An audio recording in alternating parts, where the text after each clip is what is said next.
Muy buenas noches, profesor Salvador. En esta oportunidad, mi grupo y yo expondremos nuestro proyecto final. El tema que hemos escogido para trabajar este proyecto final es el impacto de la pandemia del COVID-19 en el desarrollo de las actividades laborales en los estudiantes de la UTP entre los años 2020 y 2021.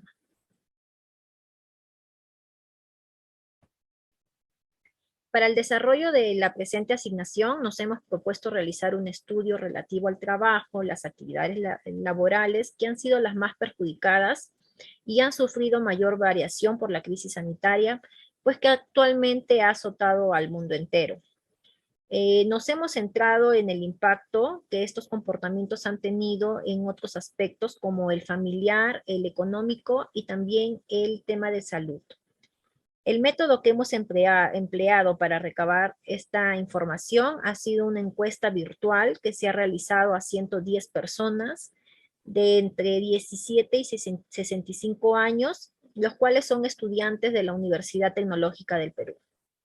La información obtenida presenta limitaciones propias de la averiguación de costumbres que en algunos casos no pueden ser cuantificadas, pero sin embargo son importantes para indicarnos la variable recorrida por el comportamiento y el impacto del hecho, razón de estudio y comparación.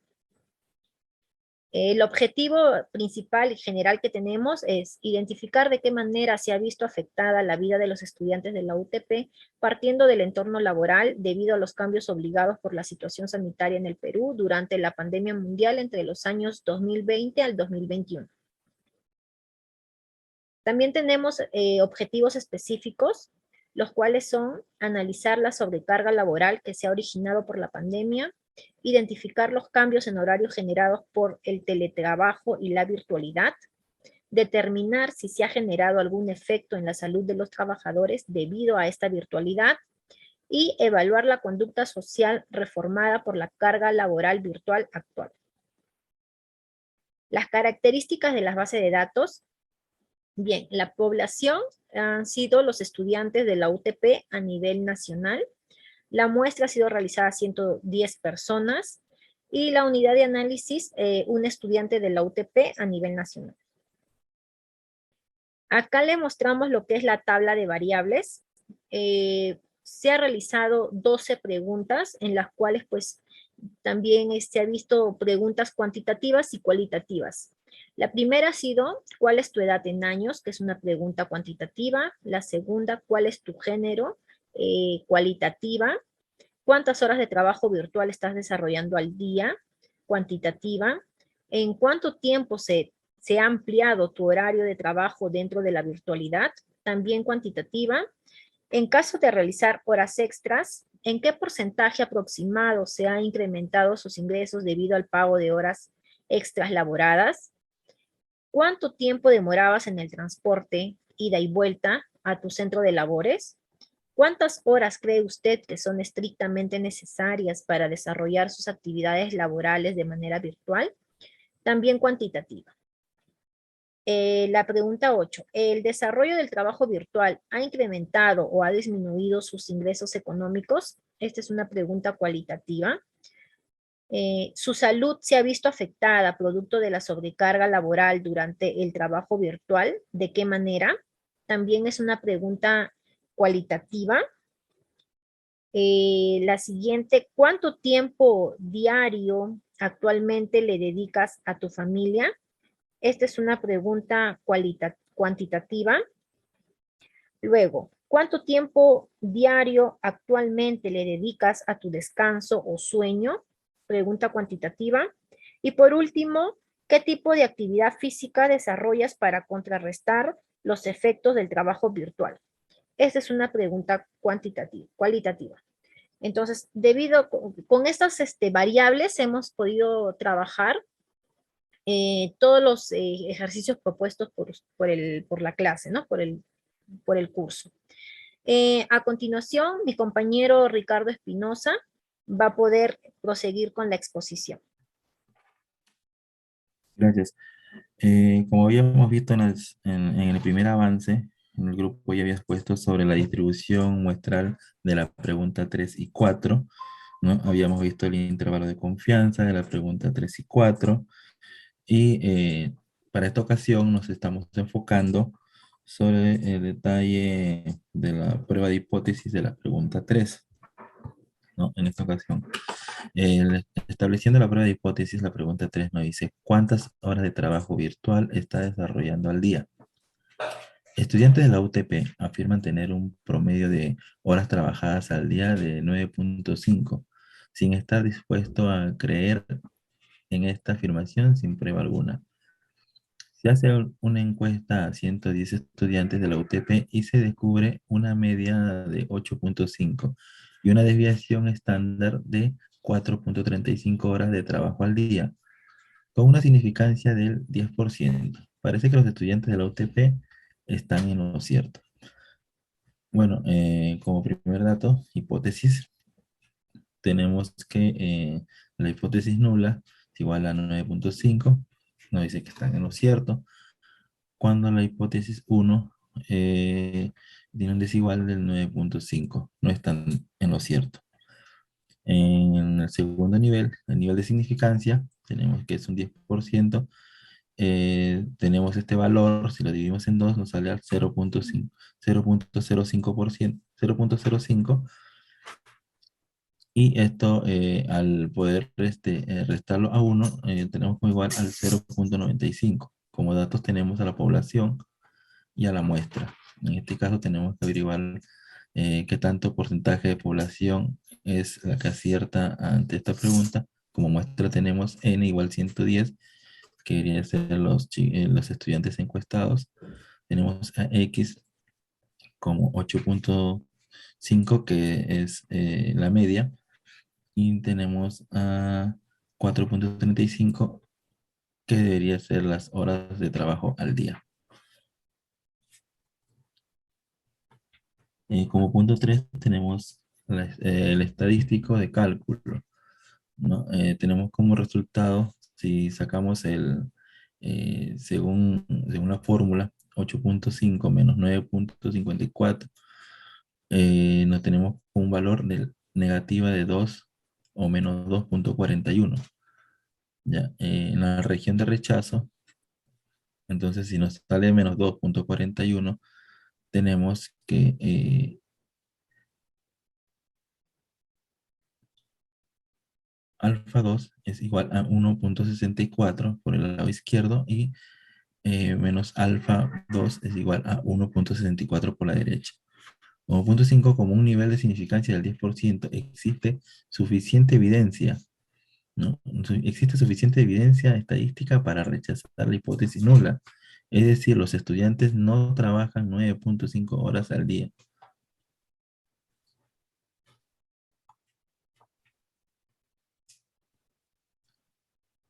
En la pregunta 4, ¿en cuánto tiempo se ha ampliado su horario de trabajo dentro de la virtualidad? Una encuesta realizada a estudiantes de la UTP, la cual mostró que sus horas de trabajo virtual es más de 2.4 horas extras.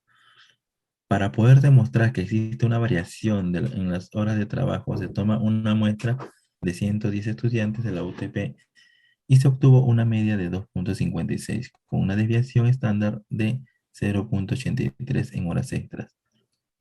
¿A qué nivel de 2% se justifica el aumento de horas extras? Por el lado derecho tenemos los datos, lo que es la población. Nuevamente nos pregunta, tenemos como dato la muestra, N, que vendría a ser 110 estudiantes que fueron los encuestados. Tenemos a 2.56 como media, y tenemos una desviación estándar del 0.83. Como hipótesis 1, tenemos que viene a ser la hipótesis nula a menor o igual a 2.5 a 2.4, que están en lo cierto, y una hipótesis de mayor a 2.4 no están en lo cierto. O punto 2, el nivel de significancia de alfa es igual a 2%, donde alfa medio es igual a 0.02. Donde el punto 3, el estadístico de cálculo, nos dice que tenemos como resultado de una fórmula de 2.56 menos 2.40 por 83 es igual a 2.02. La región de rechazo tenemos una gráfica por la izquierda a 2.02 y por la derecha, que es la región de rechazo, es a 1 menos alfa es igual a 2.05. Como conclusión, en el punto 5, con un nivel de significancia, nos dice que del 2% no existe suficiente evidencia estadística para rechazar la hipótesis nula. Es decir, no se justifica el aumento de horas.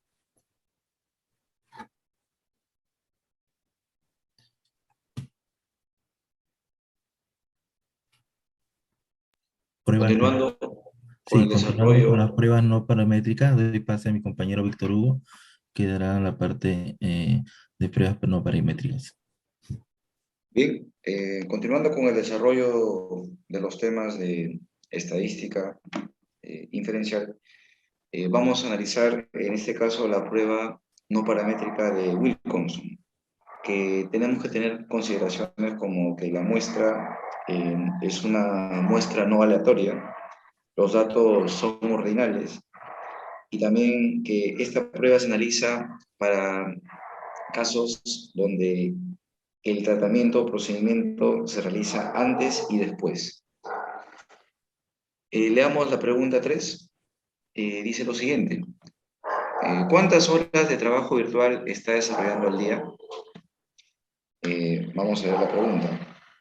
Nos dice, un grupo de 16 estudiantes durante el ciclo 2020-2021 fueron sometidos a un estudio de sus notas en el curso de química, antes y después de mejorar el sistema Canvas con material didáctico y videos de las clases. Se tomaron las siguientes notas finales.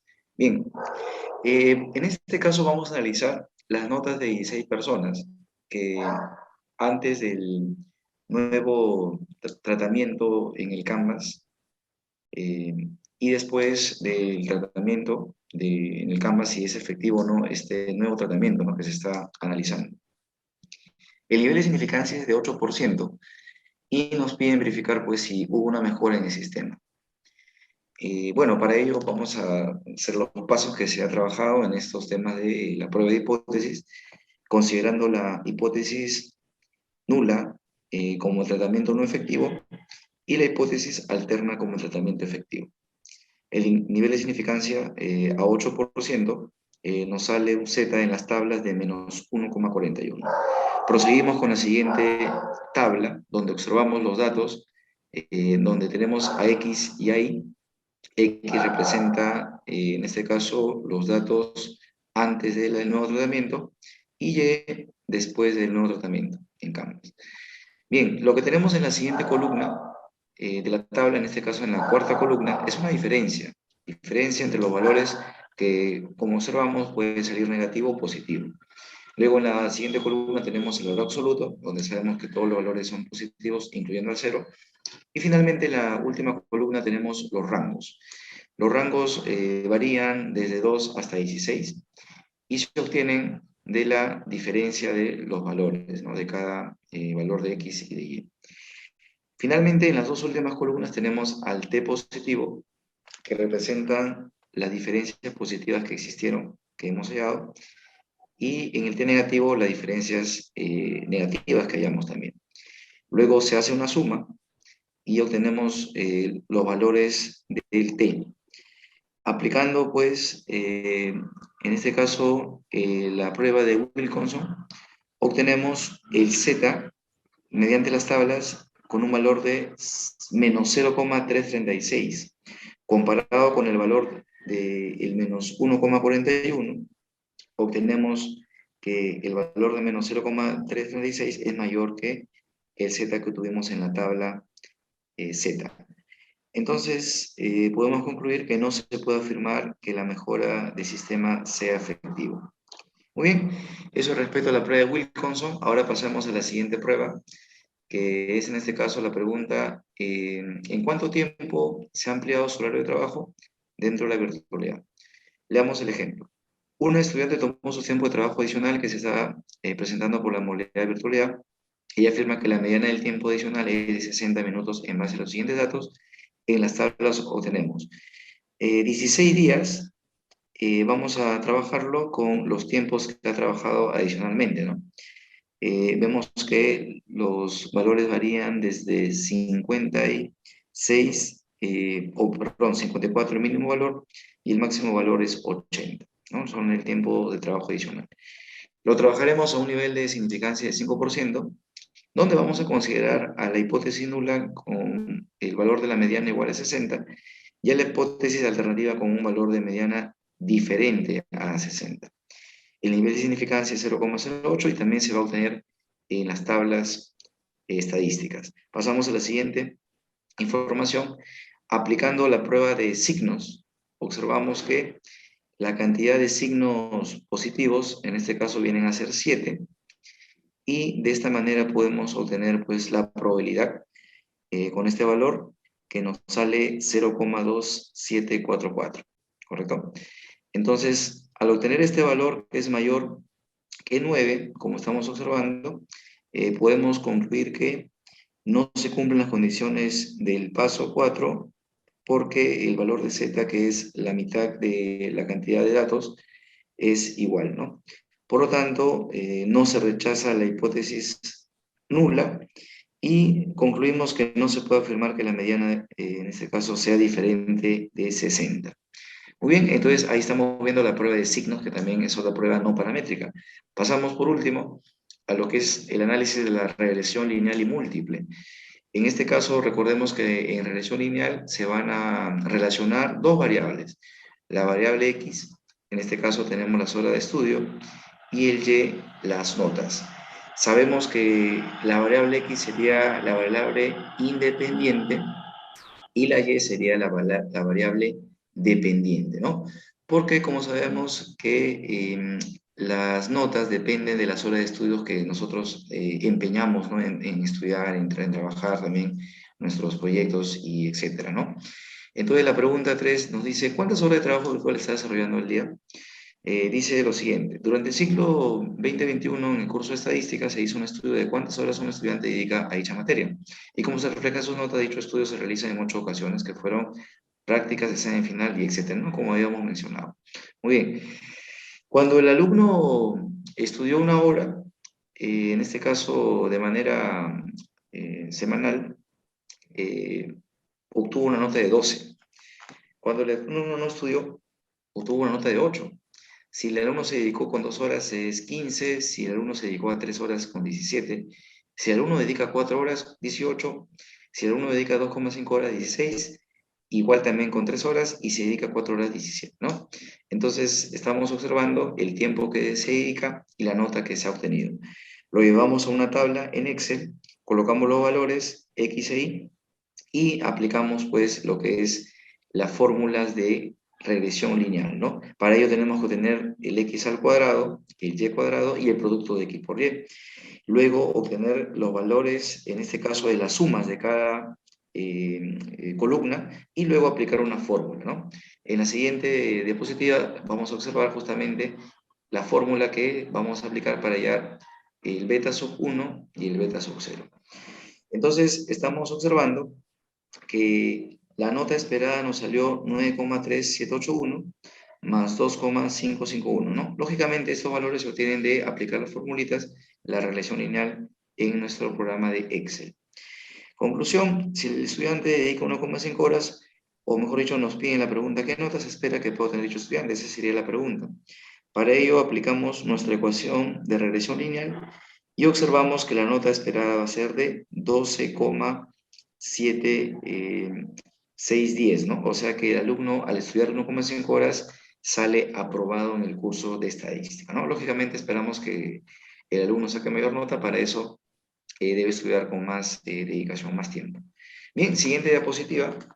Vamos a culminar ya con los coeficientes de correlación y determinación, que básicamente son fórmulas que se obtienen pues con los valores de las tablas. Aquí ya estaríamos añadiendo lo que es la sumatoria de las X y de las Y. Entonces, al analizar esos valores, la conclusión tenemos que el 90,66% de la variabilidad de las notas es explicada por el método de regresión lineal. Muy bien. Por último, pasemos a lo que es la pregunta 4, donde dice, ¿en cuánto tiempo se ha empleado su horario de trabajo dentro de la virtualidad? Le damos la pregunta. Las horas de trabajo de un estudiante que se aumentó por la modalidad virtual está en función de las reuniones virtuales con los compañeros de trabajo en horas y las reuniones que se realizan con los jefes encargados. A continuación se presentan los datos históricos de 8 semanas, ¿no? Tenemos ahí 8 datos, horas de trabajo empleado, reuniones virtuales, reuniones con los jefes encargados. Muy bien, tenemos las variables X1, reuniones virtuales con compañeros, X2, reuniones virtuales con los jefes, Y, horas de trabajo empleado. Bueno, para este caso ya es el último tema que hemos desarrollado en el curso, que viene a ser la regresión lineal múltiple, que también se obtiene por una formulita, como estamos observando a continuación. En la siguiente diapositiva vemos las tablas, donde ya es una tabla un poco más compleja que la lineal, como estamos observando. Obtenemos valores con nuestro programa Excel, y al final obtenemos los valores de beta sub 0, beta sub 1 y beta sub 2 respectivamente. Finalmente, nos tenemos aquí una ecuación lineal donde observamos pues los valores de beta sub 0, beta sub 1 y beta sub 2. Conclusiones: el beta sub 1 está ligado proporcional al aumento de horas de trabajo y el beta sub 2 también estaría en valor proporcional al aumento de horas de trabajo. Con esto estamos concluyendo nuestro proyecto del informe final. Hemos observado pues que desarrollamos todos los temas del curso de estadística inferencial, enfocándonos en los últimos temas como es la regresión lineal múltiple y las pruebas de hipótesis no paramétricas. Muchas gracias y hasta ahí sería nuestra exposición. Hasta otra oportunidad. Gracias.